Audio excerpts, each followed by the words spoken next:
Hello and welcome to Addicted to Lacrosse. This is Season 3, Episode 8. Today is Sunday, February the 21st, 2016. My name is Graham Perro. With me today is Melissa Daphne. Unfortunately, Tyler Fitch is not available tonight, so we will have to do without him. And we have a pretty good show tonight. Not a lot to talk about, quite honestly, because Melissa and I didn't see half of the games. So we'll touch on those, but we won't have too much to say about a couple of them. The other two are pretty darn exciting, so I know I have a few comments about those. And then we'll get to our predictions as well. A little bit of news this week, not much.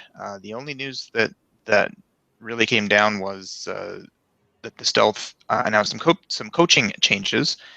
Kyle Sorensen, who has been their defensive coach this year, is now the assistant general manager, where Clay Richardson is now the defensive coach. Now, I don't know much about what's going on here, other than I believe Sorensen has been unavailable for the last couple of games. I don't know if this is a work commitments kind of thing or something like that, but it sounded kind of like we're not entirely sure that Sorensen's going to be available for a lot of our games.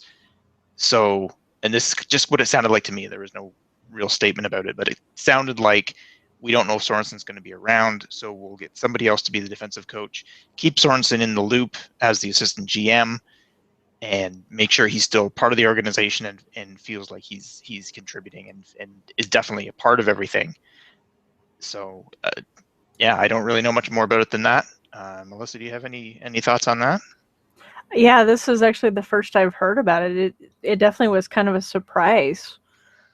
So it'll be interesting to see how this impacts them. Obviously, based on just the score alone, it seems like it may have had an impact this weekend. Yeah, so I guess we'll keep following that and see what's going on with the Stealth there. So that's it for news. Not much to go on there. Games this weekend. Well, there were some pretty exciting games this weekend. I saw the Toronto game on Friday, and I saw part of the Vancouver game yesterday, and those were pretty awesome games, I have to say. So, starting with the Toronto game on Friday in Toronto, Toronto 14, Buffalo 12. Toronto finally in the win column. This was a really good game, and I have to say, the Bandits scored 2 goals in the first 2 minutes or so of the game. I think it was a minute and a half, and Buffalo's up 2-0. Toronto didn't look really sharp. The offense was bouncing around. It just kind of looked like the first couple of games. Then Nick Rose really settled down after that. He played really well in the rest of the first half. The defense kind of got it together, and they started playing really well. The Bandits didn't score again in the first quarter. The Rock never scored at all in the first quarter either. And there were certainly times in the first quarter where I thought, okay, this is not going to be good. This might end up being one of these 19-5 kind of games. If we're lucky, it'll be a 19-12 kind of game, and the offense will get going at some point. But it didn't look good at all. Then the Rock really started to pour it on in the second.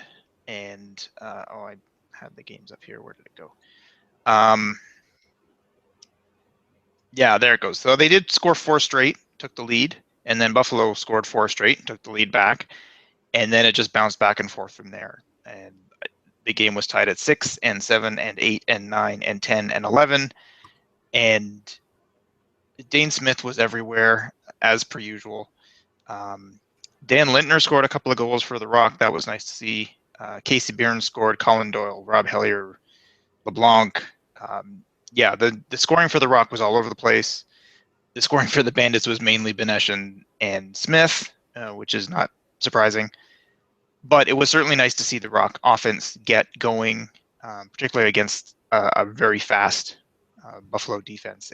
And transition didn't seem to come into it as much as I might have expected from the Bandits. And part of that was because the Bandits kept getting that they used to be known for. They would just take dumb penalties all the time, and as long as they could keep themselves out of the box, they had a good chance to win the game. But if they were in the box all the time, they were killing penalties for half the game. They couldn't do that. And that it wasn't quite to that extent, but certainly in the first half, there were penalties all over the place. And yeah, it was kind of, it seemed like they were taking a lot of dumb penalties, quite honestly. and the Rock would capitalize on some of them. They had a bunch of power play goals. So it was a good game. The Rock finally pulled away in the fourth quarter, and then the goal I guess everyone's talking about was Nick Rose scoring their first goalie goal in about a year. It was kind of weird because the Bandits had pulled their goalie. They were only down by down by 2 at this point, with 4 minutes left in the game, 3 minutes left in the game. And so certainly a couple of goals in 2 minutes is doable in this game without any question. And one of the Buffalo players took a shot, Rose stopped it, and he came up with the ball, looked down the field. There was really nobody to pass to because the defense was still on the floor. I guess nobody had started running up the floor in transition, and he looked down and there was no goalie there. There was no goalie running out there. So he just said, what the hell? We got 8 seconds to get it over. I've already used up 2 or 3 of them looking around. So he just launched it down, straight down, right in the goal. Nice. So that was pretty impressive. I don't know how often goalies actually practice that kind of thing, but it was nice to see Rose pick that up. And oddly enough, he let in one more goal from Alex Keto Hill. And if he had let in another goal, that would have been the game winner from Rose. So that would have been a little weird. Anyway, pretty good all-around effort from the Rock. They get on the win column. And pretty exciting game. I guess you didn't see this one, Melissa, but any comments on that? Unfortunately, no. Since this was Friday, I was unable to watch it, and it was on Fox. But like you said, anytime you have a goalie goal, there is always an extra fun, crazy factor to it. I remember when G. Nash scored one at the Pepsi Center, the crowd just went so crazy. It was just really great. And sometimes that can be the difference in a game. Like you said, that almost was the game winner. And so I do know that at least the goalies I've spoke to, have said that yes, they do practice that, not very much because the chance of them using it is slim, but it is definitely a kind of a notch for a goalie to be able to say, yeah, I got a goal. You know, you don't see that very often. You usually just see him on the assist column. But like you said, it looks like Dane Smith and Ryan Benesh are really just a good tandem for the Bandits. And they are really just playing really strong, at least especially in this game. It's interesting what you were saying about the penalties, considering just last week, what were we talking about? Wow, the Bandits hardly have any penalties. They are actually playing really disciplined this year. And then all that goes out the door, in one game. So there's definitely something amusing about the fact that they've been playing so disciplined all season, and this game really just brought back the old Bandits, and it sounds like it may have actually cost them the game this time. And as for the Rock, it's great to see them finally get that monkey off their back. We've been wondering all season how long it might take, and the fact they had such a wide distribution of goals, I think, is really impressive. You didn't have one player just standing up. You kind of had everybody finding their groove in this game. And it's going to be really interesting to see what they do going into the next game. Although it looks like they have next week off. Or no, they're playing Rochester. Yeah, they're playing Rochester. They're playing Rochester, yes, next weekend. So yeah, it's going to be really interesting, and I think very telling next week whether this game against the Bandits was just a bit of a fluke, or if they've finally really shaken that off and found their groove. So I think next week is going to be really interesting in the East. Absolutely. And as well, it's certainly good to see the Rock in the win column, like I said, especially with the way they played, the way Nick Rose played, the fact that they all sort of gathered around him right after the goal. Well, the goal was at the end of the game anyway, but right after that, there was sort of an impromptu chant of Rosie, Rosie throughout the stadium. And those kind of chants, particularly in Toronto, don't tend to start by themselves. It's usually the PA announcer says, all right, like everybody, let's go, Rock, go, go, Rock, go. And he starts them up, and then they start after that. But for that to start up without the PA guy, that was really, it was kind of fun. but they still do have quite a mountain to climb if they want to make the playoffs. So it's not just, okay, now we've got that out of the way, let's keep going. There's still a long way to go. Couple of other games, which I guess we'll touch on, but we don't really have much to say because neither of us saw them.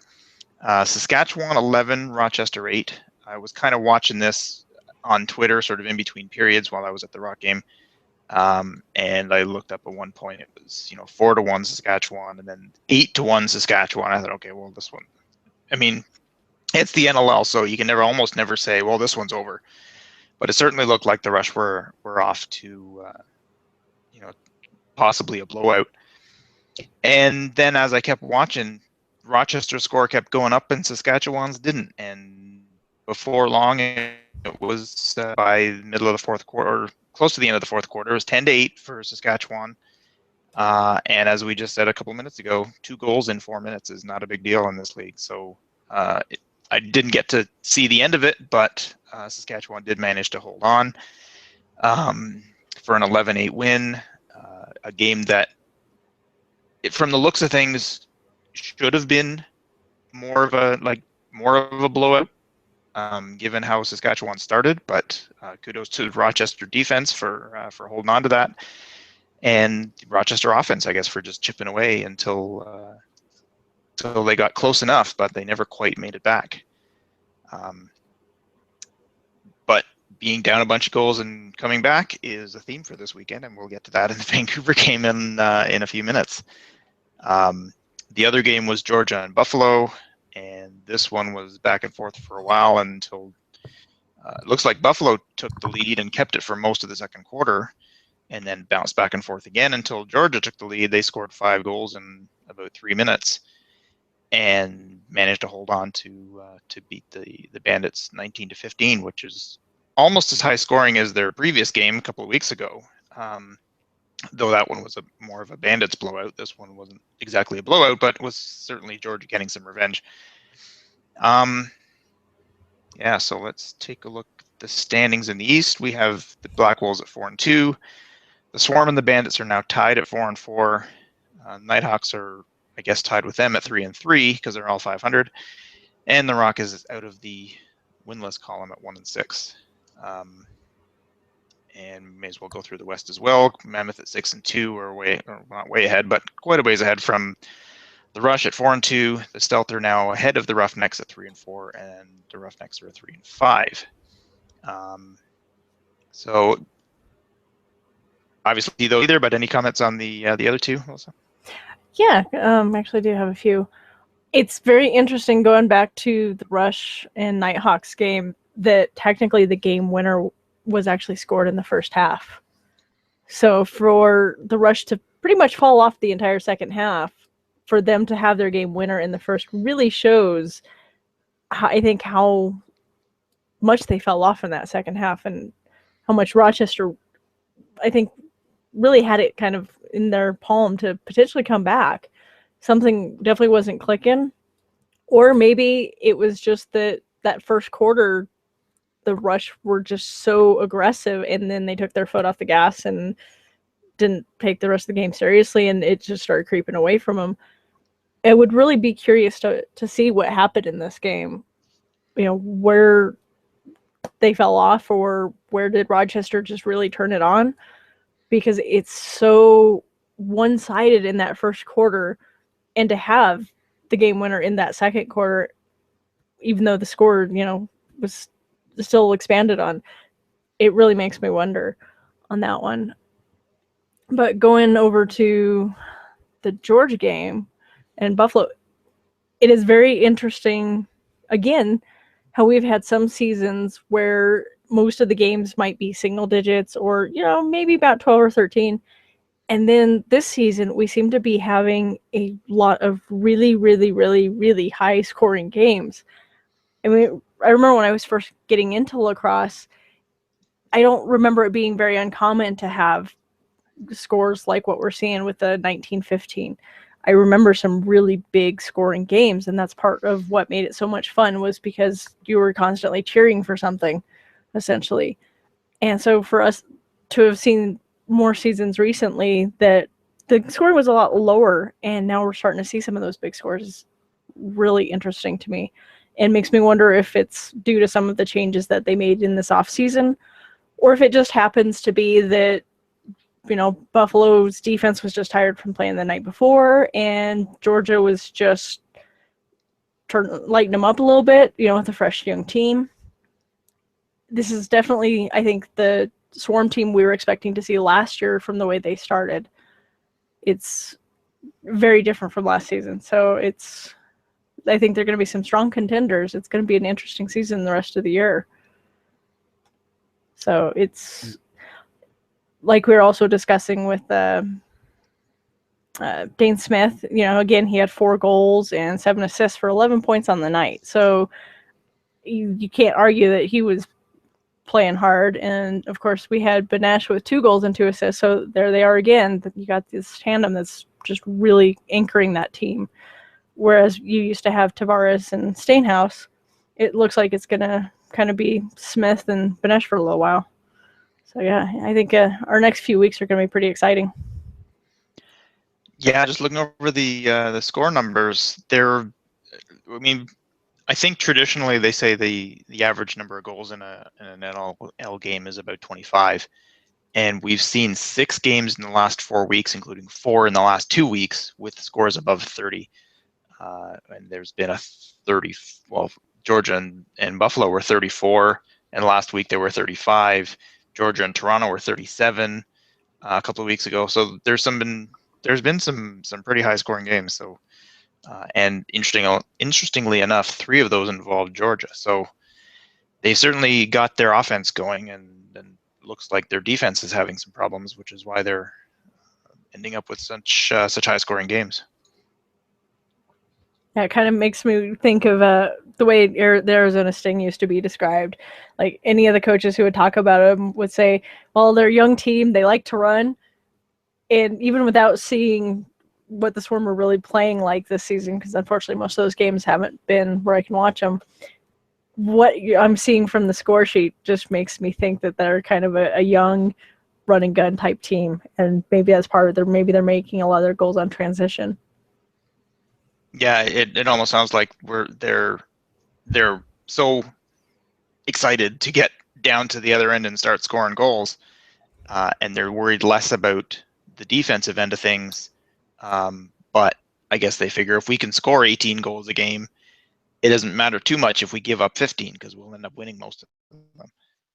I'm not sure that's the greatest strategy going forward, but if it works for you, then it works. And they're at 500 right now, which is better than a few other teams. So, yeah, I guess we'll see how well that strategy goes towards the end of the season. The fourth game of the weekend was pretty darn exciting. I only saw not even the second half of it. I was out for the evening on Saturday and came back, turned on the Stealth game at that point, and the Stealth were losing 12-5. And I thought, okay, well, they played really well at home last week, or 2 weeks ago, I guess it was, and not well at home at all in the first couple of games there, so they kind of laid an egg in this one. And from the time I turned the game on to the end of the game, Vancouver scored 9 goals and Calgary scored 1. It was just all Stealth from then on. So I don't know what happened in the first half of the game, so I can't really comment on that, other than Calgary got out to a 6-0 lead at the end of the first. And like I said, we're leading 12-5 halfway through the third. Actually, more than halfway. It wasn't until the 12-minute mark of the third quarter that Vancouver started their run. They scored 8 straight, including 4 in about a minute and a half.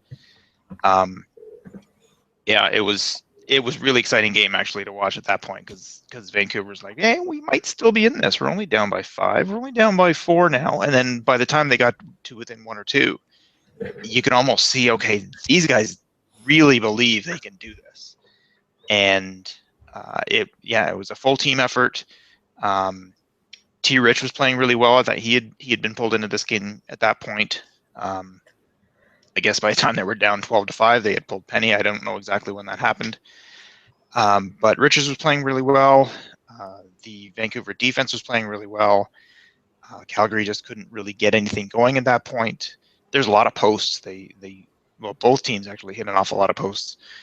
But yeah, the part of the game that I saw was all stealth. The previous part seems to have been all roughnecks, but Vancouver managed to come back and take the lead. Calgary, of course, didn't give up, like they never do, and managed to tie the game with 9 seconds left. And you almost felt bad for both teams at this point because you knew it was going to overtime. Calgary was leading most of the game with a fairly dominating lead at one point, and you almost felt, well, they kind of deserved to win because they were winning most of it. But at the same time, if Vancouver can come back from being 7 goals down and tie it and actually take the lead in the fourth quarter, they deserve to win it as well. So you kind of wanted both of them to win. Of course, that can't happen. And a minute later, Corey Small scored to win it for the Stealth. So great game for the Stealth. Not such a great game for the Roughnecks. That couldn't have been too good for their ego to be up that much and score 1 goal in the last 20-something minutes of the game and just give it away like that. So that's got to hurt. But pretty exciting game to watch. Anything else? Yeah, it's very interesting to see another game where one of the teams was so dominant in the first quarter and then just kind of fell off for the second half. Well, granted, 4 quarters and the third isn't anything to be shy about, but the fourth quarter definitely. And that's one of those things that we've discussed a few times about Calgary, and that the Roughnecks will start really strong, and it seems like they have been tapering off a little bit and not playing strong the whole game. And so second half is very different with them. It's kind of been that way with the Mammoth too. And Vancouver is definitely one of those teams. Just the rivalries in the West are very strong, just like they are in the East. And so whenever you have certain rivals playing, you just know it's going to be one of those games that it's probably going to come down to the wire. The way that the Mammoth dominated Vancouver last week, I can't even remember who they played. I'm sorry. Usually those games are a 1-goal game, at most 2. So anytime you have this larger gap, that is actually the anomaly. And a lot of the times that's also the way it is with Calgary and Vancouver, where it comes down to overtime or just a couple of goals. And so obviously this one was no different. But to see, as you said, Calgary just dominated that first quarter and something happened and they just didn't hold on to it and really let Vancouver back in that game. I mean, to have 6 goals in the third quarter from Vancouver obviously was all the difference, and it really gave them some momentum to go into that fourth quarter, whereas Calgary just kind of didn't. So it's definitely going to keep the West standings very interesting, especially with Rochester playing the Roughnecks playing the Rush, and the Stealth playing Colorado. I think we might see some change up. The standings, for as dominant as Colorado started off, they're only, a game or 2 up over a couple of teams. So it's still anybody's game. And so the Mammoth really need to keep an eye on their backside. They got 3 very strong opponents gunning for them, and they could blink and be on the losing end just like the Roughnecks were this weekend. Yeah, it's interesting that both Saskatchewan and Calgary got off to really strong starts, and then, like you said, it kind of looked like they took their foot off the pedal, and the Rush managed to hold on, and the Roughnecks didn't. But yeah, I guess those 2 games were kind of similar in that way. But well, luckily for Saskatchewan, they managed to hold on. I don't think I'd want to be in the Roughnecks dressing room after that one. Moving on to our predictions. Each of us went 2-2 last week. We all got the Rush over Rochester. Tyler and I got the Vancouver game, and you got the Georgia Buffalo game, correct? Uh-huh. So 2-2 for everybody. I'm now 12-20, not so good. Tyler is 1 ahead of me at 13-19, and you are leading the pack at 17-15. We didn't get any predictions from Tyler this week because he was not able to do that before he had to go. So we'll leave that for now. And since you're ahead in the standings by quite a bit still, You get to go first. It's funny how this keeps happening, especially since you guys are moving that gap a little bit. This week I found really hard to make some of these picks, and part of that is because past performance isn't necessarily always the best indicator, and some of the teams can be so hit or miss that it was really hard to make a case for or against in some of them, or both cases were just so strong. So I'm definitely not as confident going forward in this week's picks as I sometimes am. With the Bandits and the Rush, that one was really tough because I could see either team really taking that one. But the Rush have been playing pretty strong, and with the Bandits having such an undisciplined weekend, I could see them playing one of two ways. One of them coming out really strong and really disciplined against the Rush and taking it, or two, still being so angry from the loss and still playing undisciplined. And I'm not sure which one I will vote for. I'm expecting that this is probably going to be a pretty tight game, but we're going to have to see. I think if Buffalo stays disciplined, this one could come down to a goal or maybe overtime. But if they lose their discipline, I think the Rush have an easy game. With Vancouver and Colorado, that one's always a hard one.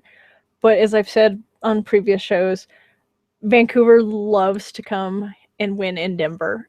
And in most recent years, even when the Stealth have not been playing well, they have managed to win in Colorado. It used to be that the Mile High City really impacted the other teams, but so few of the Mammoth players actually live here anymore. I don't see it as being a benefit, and sometimes it does seem to help the other team. So I'm going to go with Vancouver on this one. With Rochester and Toronto, I think that one is going to be a very interesting game, and it's really going to show us whether this weekend was a fluke for the Rock or if they've kind of started moving forward and have made the changes that are needed to actually continue on and win some more games. I'm going with Rochester because past performance, we don't know what Toronto's going to do yet, and so we're going to go with the Knighthawks there. But it's going to be interesting if Toronto does win. It's going to change, I think, a lot in the East. With Swarm in New England, I'm going to pick Georgia. They were definitely the underdogs coming in. They didn't play very well last year, but this season they've had some very strong performances, and they might actually be a stronger team than a lot of people gave them credit for going in. With the Rush and Calgary, that one was a tough one. Both teams always play really hard when they play one another, and even though Calgary has dominated many years, the Rush actually have kind of taken that a little bit over the past couple seasons. However, I'm going to give this game to Calgary simply because the Rush are playing back-to-back games against two very tough opponents, and I just don't know if they're going to have enough in the gas tank when they face Calgary. So we're going to go with the Roughnecks there. What about you? Okay, yeah, this one was tough as well. There's a few games here that could certainly go either way. Buffalo, Saskatchewan. Yeah, I'm kind of with you. If Buffalo can stay out of the penalty box, they can certainly make this one a really close game. And I think that I don't know. I kind of think the penalty trouble that Buffalo got into was partially because they were playing the Rock, who's their biggest rival, and a team that they don't like the Rock basically, and the Rock don't like the Bandits, which is fun. But I think it probably led to more penalties than usual. So I think they'll probably cool it down a little bit for next week, but I'm still going to pick the Rush to take that one. Vancouver, Colorado. I would imagine this win this week really gave the Stealth a lot of confidence, and so I'm going to go with the Stealth on that one. The West standings even more interesting. Rochester, Toronto. I kind of think that the Rock have turned a corner. Obviously, they won this past weekend. They played well but lost in their previous couple of games. played mostly well. Their defense wasn't great, but they played a lot better than the first 4 games, that's for sure. So I think they're kind of, if they haven't turned the corner, they're in the process of turning the corner. So I expect a pretty good game from them next week, but I think I'm still going to go with the Knighthawks on that one. Georgia, New England. Yeah, this one could be fun, and this is another one of these. Just judging by the last few Georgia games, this could be another 19-17 kind of game. But New England looks like the real deal. We kind of thought that last year, but only after a couple of games, and then they kind of fell off and then didn't finish very strongly at all. But they certainly look a lot more like a legitimate contender this year. And the Swarm sometimes look like that and sometimes don't. Just because of that inconsistency, I think I'm going to go with New England on this one. And Saskatchewan, Calgary, this one could be a fun game as well. It's odd because I look at the Vancouver game, or the Vancouver-Calgary game this week, and think, okay, well, Vancouver's going to take that confidence they got from that game into next week and win. And I don't look at Calgary and say, okay, well, they got beaten in that game pretty badly, really, because they had it sewn up, really. But I don't think that's going to affect them this week. For some reason, I think they'll turn that around. But I'm still going to go with the Rush. I just think they're a stronger team. They're starting to look a little more human this year than they have in the past couple. But I still think I'm going to go with the Rush on that one. Yeah, it looks like the Rush are going 0-2 if I get my picks correct. And seeing as I'm way under 500, I'm not sure that's something to go by. But yeah, we'll see what happens. So I guess that's the end of a fairly short show. Anything else you want to add, Melissa? I'm really looking forward to this weekend. I think since we're kind of at that midpoint in the season, a lot of teams might be turning it around, and some other teams that started off really strong might be fading. And so I think this weekend is going to be key for most of them to really kind of set the theme, the pace, whatever you want to say, for the rest of the season.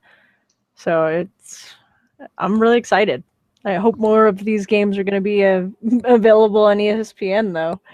It really sucked for me that all of them were on Fox this weekend and 2 of them were on Fridays, which I 100% can't watch. Well, there's only one Friday game this week, and that's Buffalo, Saskatchewan. And there's 2 Saturday night and then 2 Sunday. I believe the 2 Sunday games are both in the afternoon. And if I can find it quickly enough, I have the broadcast schedule. Let's see where they are available. Now NLL.com is deciding to be slow. Usually this page comes right up. It's really disappointing this season because I know I'm not the only fan that is running into this. And then you look at the potential of new fans that can't even discover these games. And it is really frustrating that they've gone this route. I mean, I would have taken even a shoddy B2 type service over what we currently have. I don't know why they didn't at least continue with the NLL streaming service, whatever they were using last year. I know there was a lot of complaints, but you think, okay, you've worked out the bugs. Let's move forward with it. So Friday night's game is Rochester-Toronto game, and both of the Sunday games are on Fox. The Colorado-Vancouver game on Saturday night is on TSN2 in Canada as well as TSN Go, and on ESPN in the USA. So you should at least be able to see that one. Most of the ESPN games are available after the fact, are they not? It's just the Fox ones you can't see later on? Yeah, the Fox ones offer absolutely no replay.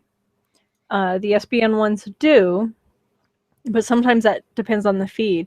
Because even when we had Altitude, sometimes the games were not shown live, and the games would be replayed sometimes as much as 2 or 3 days later. So if you can't watch the game until Tuesday night, Yeah. And they show them at odd times too. Well, hopefully you can see more games this weekend.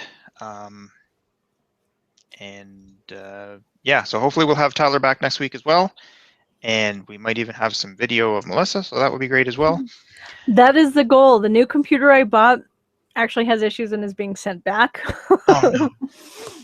So the goal for next week, I will have a computer I can use besides my desktop without a webcam.